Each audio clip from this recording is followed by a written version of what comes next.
Now I'm going to show you the second model. Okay, the second model is our latest technology, latest design, very awesome looking. You can say that.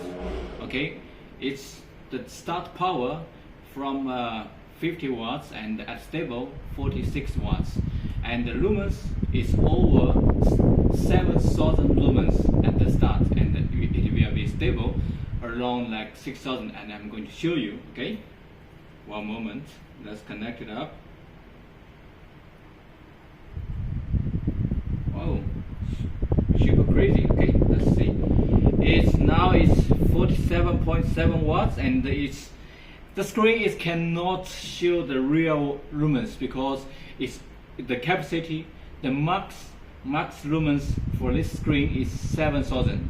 Okay, 7,000.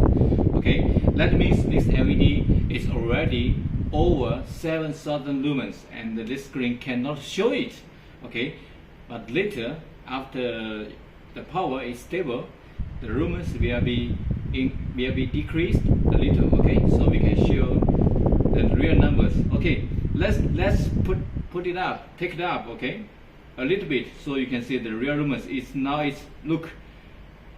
It's 6,900, and when you 6,900 lumens. Okay, very high power.